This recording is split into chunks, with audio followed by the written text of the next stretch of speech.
This is the Voice of Russia in London. I'm Juliet Spare.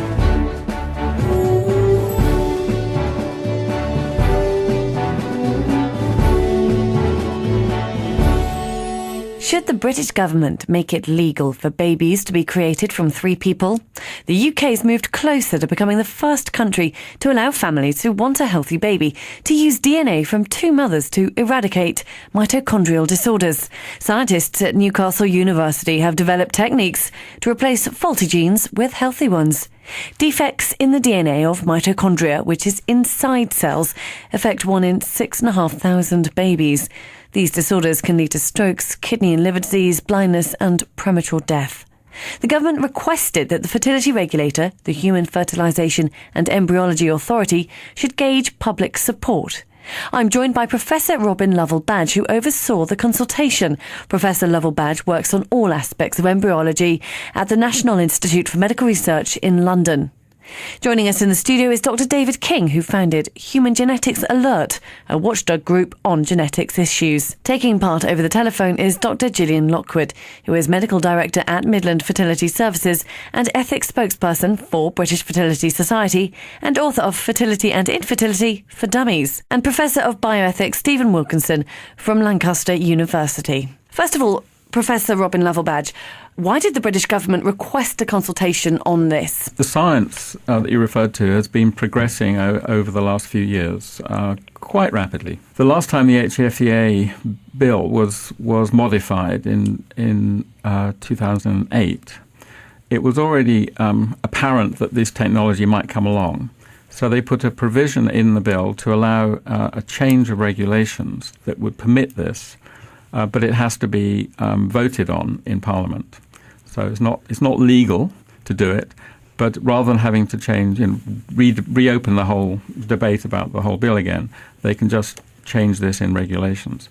And so because the science has been progressing, so I was a member of a panel that produced a scientific report about 2 years ago that suggested that there were no problems in terms of safety with the techniques, at least as far as could be judged at that time.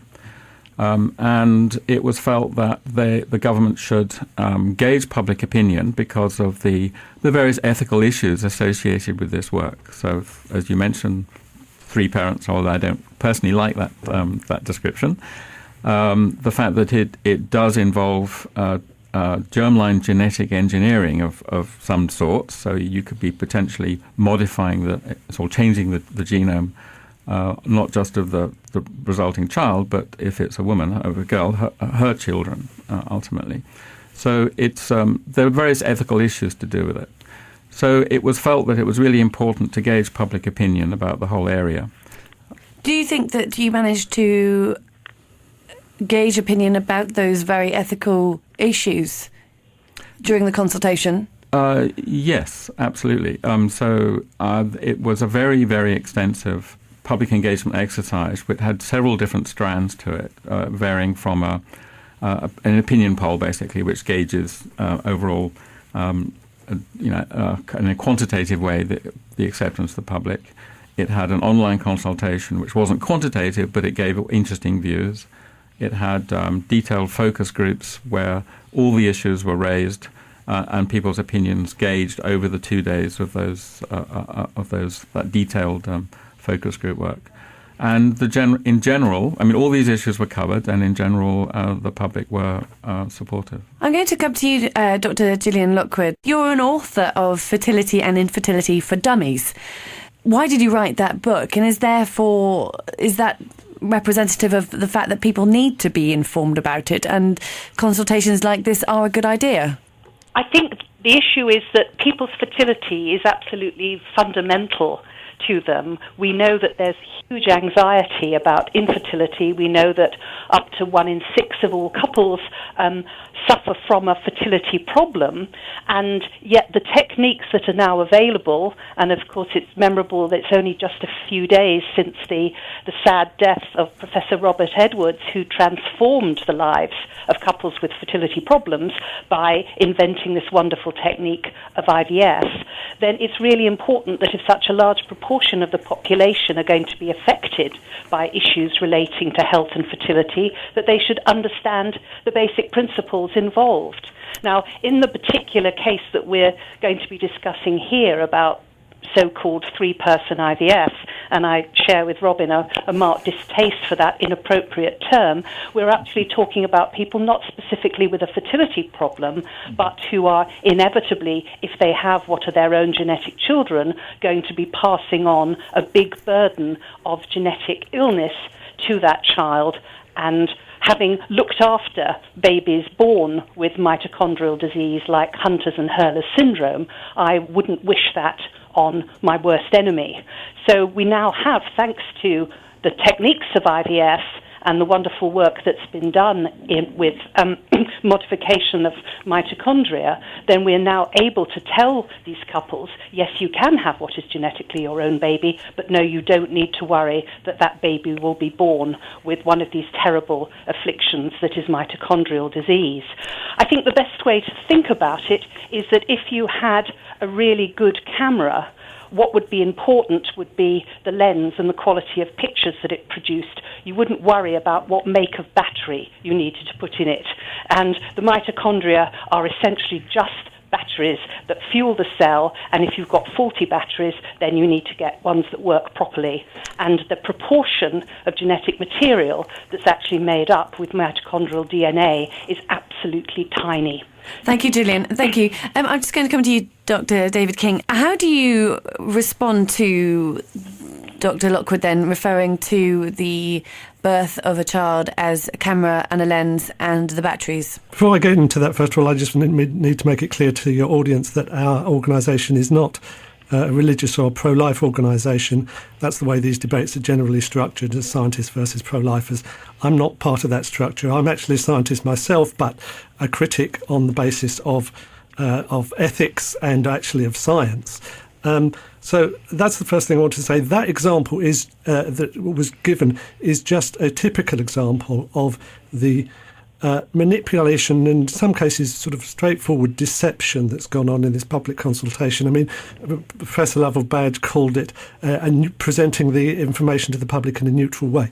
It was no such thing. The whole thing, the science was distorted, the medical ethics was distorted, and even the reporting of the consultation was distorted. The HFAA reported that there was broad public support for this. No such thing. The largest number of people who responded to the consultation actually disagreed with allowing this this technique to go forward. In the groups of people in which the people basically know nothing about the subject, i.e. the public opinion surveys or the focus groups where they start knowing nothing, and then you can basically manipulate their opinions extremely easily by the information you give them.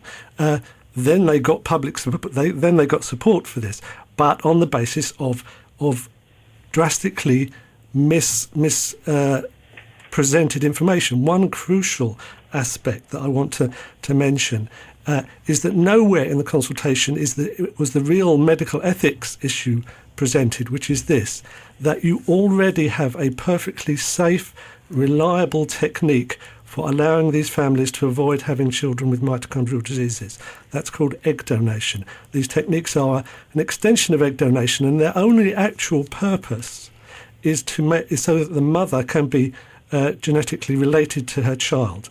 Now, of course, we can all understand that. And you don't think that is an ethical issue? You don't think that people who I don't think it's a medical benefit for anybody. Excuse me. I don't think it's a medical benefit for anybody.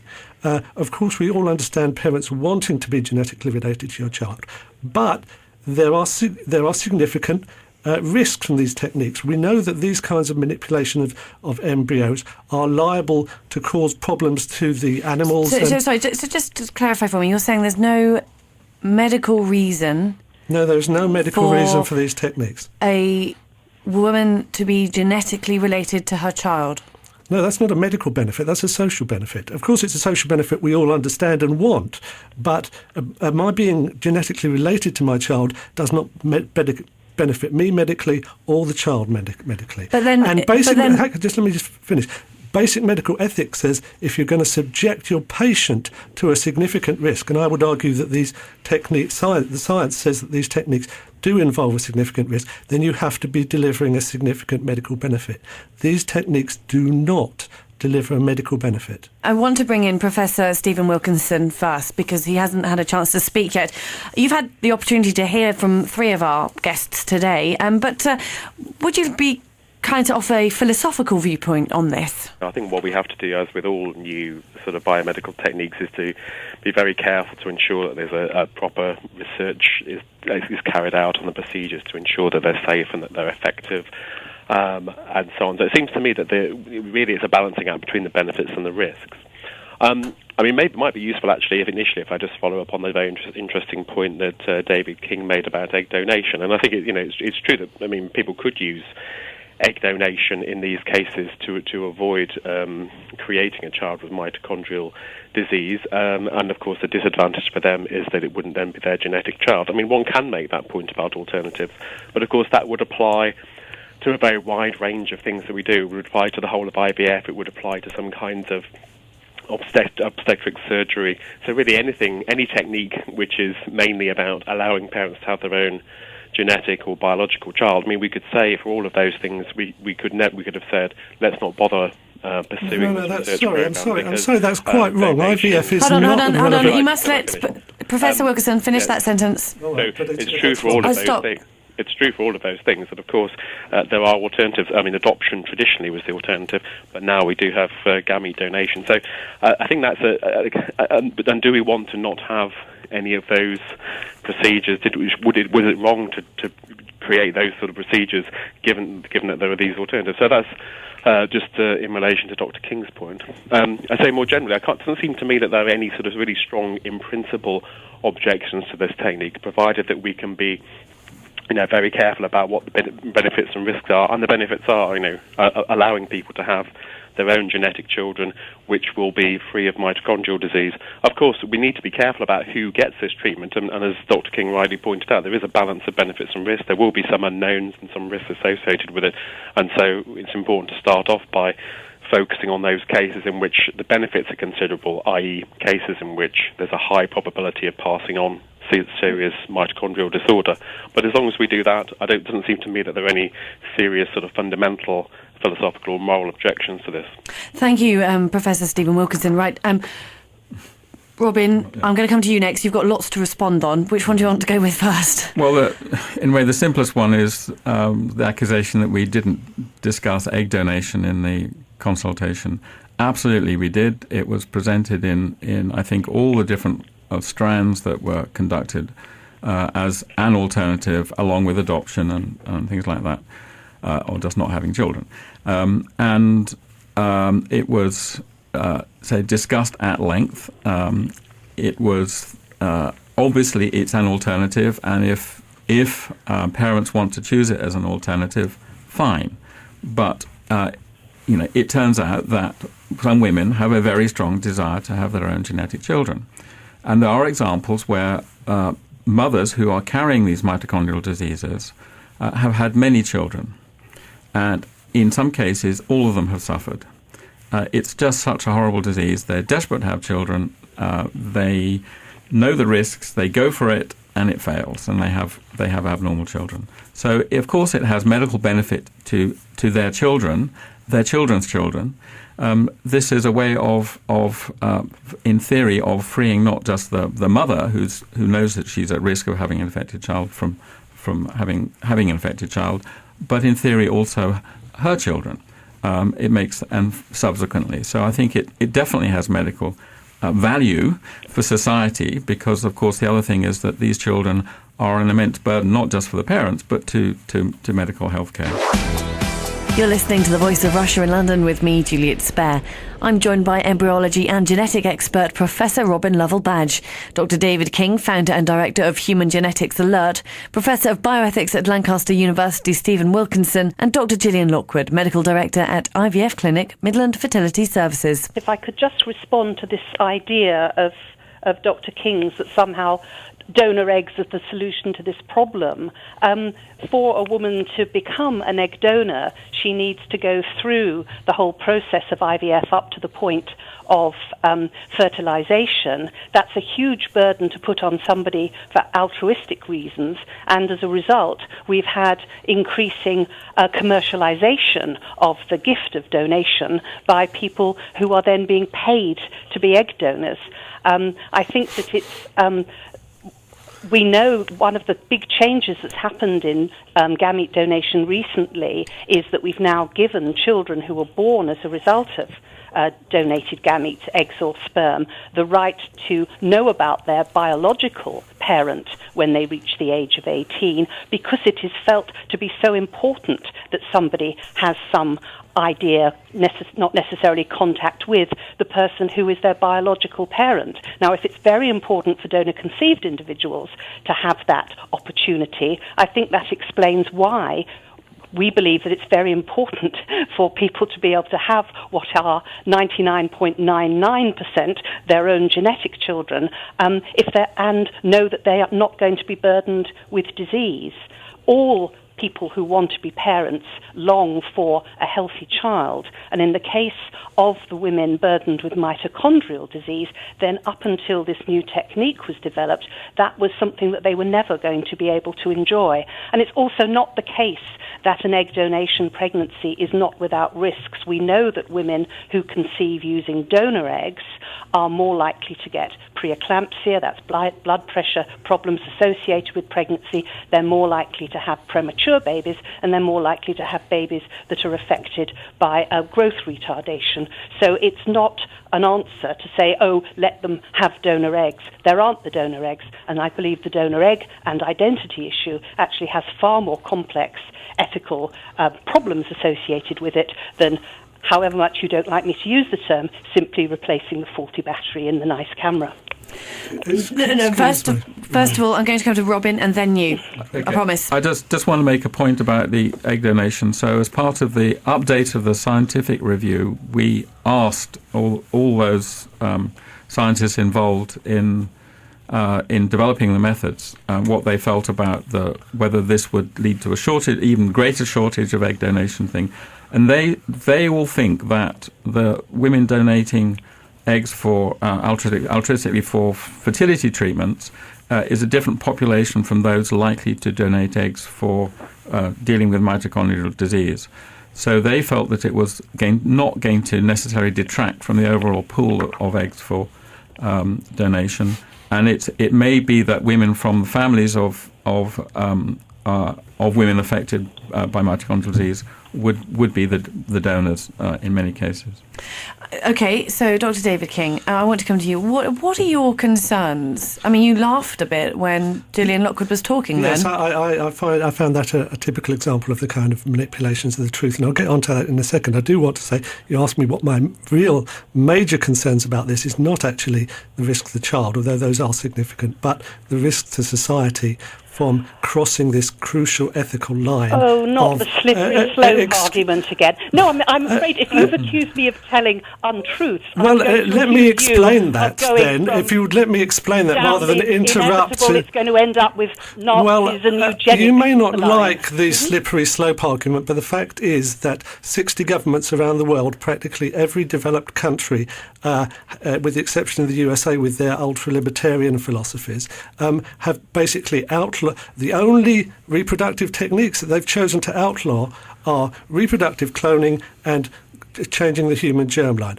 All of our European neighbours have refused to do that, and indeed that was also done in the HFEA Act of 2008. And a lot of them don't allow egg donation, and a lot of them don't allow surrogacy. So I don't think you can use the example that because some countries as yet aren't prepared to see the value of this particular development as grounds for saying that our women shouldn't be allowed to access it. It's not just countries. The bioethical consensus of the last 30 years has been that we should not interfere with the human germline. And what's been done here is basically that's been casually tossed in the wastebasket by the HFEA. I want to get back to this point about egg donation. The point that Gillian Lockwood made about, egg donation imposes risks on the donors and the mothers. Well, exactly the same risk will be imposed upon the donors and mothers involved in these procedures, because these procedures, first of all, rely on egg donation. So that's a manipulation. I'm sorry, you're trying to say, the suggestion that hang on a second, do you mind? You're saying that the proposal that I'm making is wrong because it's got its own separate ethical issues, but actually those separate ethical issues are absolutely part of these procedures, on top of the issue about manipulating the human germline, which I'm sorry if you think it's an invalid argument that, but the fact is the governments of the world on the whole have said, actually, no, that's not an invalid argument. We regard this just as seriously as reproductive cloning, and so we're going to ban it, because it once you've crossed that line, it makes it practically impossible to stop before the thing that we all want to avoid, I hope we all want to avoid, which is that future of consumer eugenics and designer babies. Well, I think it's perfectly Gillian, possible I want to have a limit and say that you can do this, but you can't do anything more. And the idea that we're going to be marching into designing babies simply because they've got blonde hair and blue eyes and are good at music, simply because we've allowed 1 in 200 children who are currently being born with mitochondrial disease in the UK to be born healthy, is just a ridiculously slippery slope. Except that it already happens in the USA. That eugenic marketplace is already there in the egg donation market in the USA. I'm sorry. Okay, first of all, on the manipulation point. I mean, Wilkinson, then you, Robin. No. I think Dr. King has talked about manipulation, but then uses throws in terms like cloning and consumer eugenics and marketization and so on. And these are kind of not very helpful terms to use, I would say, in the debate. And particularly, you say cloning, for example. I mean, when the public hear words like cloning, what they're concerned about is sort of copying existing people or creating sort of small armies of identical people, and there's nothing at all in this sort of form of treatment which is anything like that. So I think that is very manipulative to use that sort of language. And the same with, I don't see how anyone could call this particular treatment for a small number of people who are suffering from very serious genetic mitochondrial disorders. So how anybody could call that consumer eugenics, I just do not know how that can be described. I'm saying as it will lead to, once we've done this, it's impossible to logically not go forward. Right, I promised Robin was going to be next. Okay, so first of all, it is not logical at all that you go from one to the other, because the methods of the exchanging the mitochondria by moving the nucleus around, you may use some of the similar methods, but it's completely different from cloning, where you take a nucleus from an adult or a child or whatever, and then put it back into the early embryo, which involves reprogramming, which is a risky step.